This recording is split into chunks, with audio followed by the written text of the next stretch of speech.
that had to do with the ruling.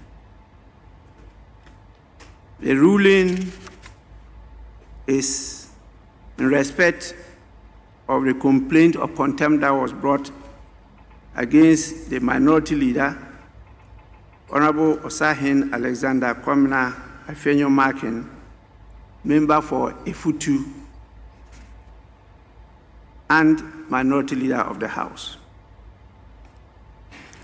Honorable members, on Tuesday, 11th November 2025, this House received a formal complaint under Order 6 and 33 from Honorable Mahama Ayarga, Member of Parliament for Boku Central and Majority Leader.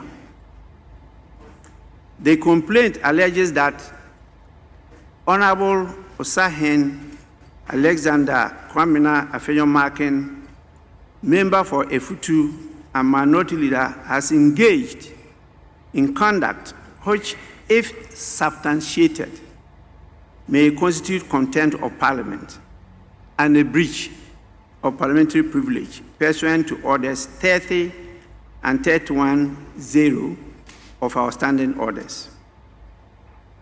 The complaint arises from events said to have occurred during the sitting of the ECOWAS Parliament in Port Harcourt, Rivers State, Nigeria, from 25th to 28th September 2025.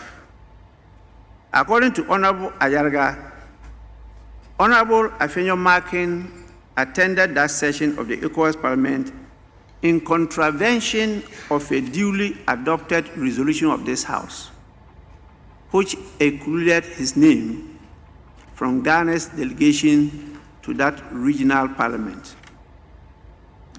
The complainant asserts further that this conduct amounts to an affront to the authority and dignity of Parliament, and accordingly invites the Speaker to refer the matter to the Committee on Privileges and Immunities for inquiry and recommendations to the House. Honorable members, as I indicated at the close of the Majority Leader's submission that day, the standing orders prescribe the procedure to be followed when allegations of contempt or breach of privilege are raised. It falls to the Speaker, in the first instance, to determine whether the facts disclosed in the complaint established a prima facie case warranting referral to the committee. Members recall that I deferred my ruling to the next day, and that was to be Wednesday, 12 November 2025. However, the pressures of business on the order paper made it impossible to deliver the ruling on that day. I am now in a position to do so. In considering this matter, I have reflected carefully on the facts alleged, the standing orders, and the relevant constitutional and statutory provisions governing 1, the authority of Parliament, 2, the binding force of parliamentary resolutions, and 3, the scope of Parliament's contempt jurisdiction. What is the nature and effect of a resolution of Parliament? Honorable members, a resolution of Parliament is a formal act through which the House expresses its collective will on a matter properly before it. Once adopted, a resolution becomes a binding decision of the House until it is rescinded, suspended, or varied in accordance with the standing orders of the House. A resolution, therefore, has continuing effect, and the Speaker, as the presiding authority, is bound to give effect to it. While the Speaker may clarify the scope or meaning of a resolution, he cannot amend, modify, or disregard it unilaterally. Honorable members, this principle reflects the doctrine of collective responsibility. When Parliament speaks through a resolution, that decision binds all members, irrespective of political affiliation, leadership status, or personal opinion. As Eskime reminds us, and I quote Eskime, "The dignity of Parliament depends upon the observation of its rules, and the authority of Parliament depends upon their enforcement," unquote. This is the foundation upon which parliamentary collective responsibility rests. So what is the power and scope of Parliament's contempt jurisdiction? Contempt of Parliament refers to any act or omission that obstructs, impedes, or undermines Parliament in the performance of its functions, or which affronts its dignity, or tends either directly or indirectly to obstruct, impede, undermine Parliament in the performance of its functions, or affront the dignity of Parliament.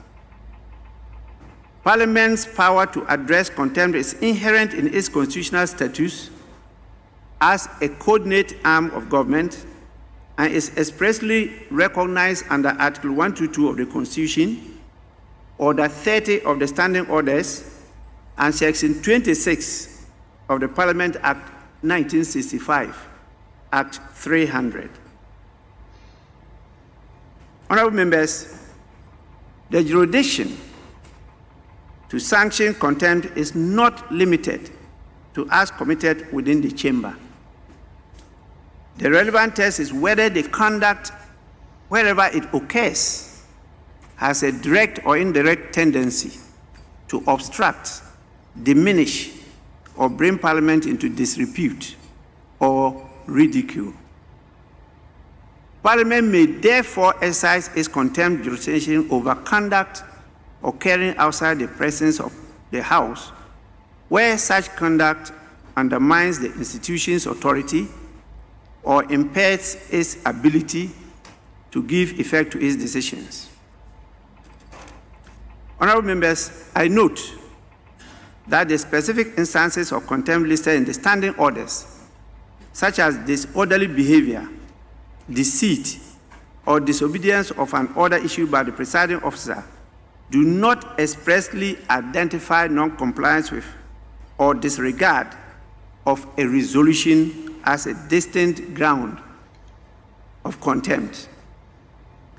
A resolution, as earlier observed, is a decision of Parliament, not an order of the Speaker. There is therefore no express provision making its breach a stand-alone category of contempt. However, Section 26 of Act 300 makes clear that the enumeration of contempt grounds is not exhaustive. Parliament retains the right to treat as contempt any act that impedes its functions or affronts its dignity. Order 31A similarly contemplates conduct, whether specific or general, that brings Parliament into disrepute or undermines its institutional authority. It is within this broader category that the present allegation must be assessed. Honorable members, it is useful to consider what constitutes an affront to the dignity or authority of Parliament. Orders 30C and 31A prove directly or indirectly brings Parliament into disrepute or which undermines its authority, reputation, or dignity may amount to contempt. These capture behavior that, while not obstructing proceedings, undermines Parliament's standing, coherence, or credibility. An affront to the dignity or authority of Parliament may arise where a member's conduct A, challenges or disregards a valid act or decision of the House. B, diminishes the institutional authority of Parliament or the Speaker. C, undermines public confidence in the discipline, unity, or dignity of Parliament. Or D, brings Parliament into disrepute before state organs or external bodies. Unlike other specific grounds of contempt set out in the standing orders, this category focuses not on the place where the act occurred, but on its effect. Conduct that conveys the impression that Parliament's decision may be ignored without consequence qualify as an affront to dignity, even if committed outside the presence of the House. Democratic experience across the world teaches that institutions endure not by their formal design alone, but by the conduct of those entrusted with them. The strength of this House, therefore, rests not merely in its constitutional design, but in the consistent respect members accord to its decisions and processes. Honorable members, having reviewed the complaint, the standing orders, and the governing principles, I am satisfied that the matter raised prima facie implicates the dignity and institutional integrity of this House. Pursuant to Order 34.1, I therefore refer the matter, the complaint lodged by the Honorable Member for Bawku Central and a majority leader to the Committee on Privileges and Immunities for examination, inquiry, investigation, and report to the House. The committee is directed to 1. Ascertain the relevant facts giving rise to the complaint, including the actions taken by the House and by the Honorable Member concerned. 2. Review those actions taken within the framework of our standing orders and the applicable protocols of the ECOWAS Parliament. 3. Determine whether the conduct, if established, constitutes contempt of Parliament or a breach of privilege under Orders 30 and 31A. And 4. Make appropriate recommendations to the House for its consideration. In conclusion, honorable members, whatever our political differences, the authority of Parliament rests on a shared commitment to respect its decisions and uphold the integrity of its processes. Allegations that a member has disregarded a decision of this House must therefore be examined with fairness, constitutional fidelity, and a clear regard for the institutional independence of Parliament. I urge the committee to discharge its mandate with diligence, impartiality, and decorum, ensuring that all parties are given a fair hearing. Until the committee completes its inquiry and response to the House, and reports to the House, I advise honorable members to refrain from public commentary on this matter in order to preserve the dignity and unity of this august House.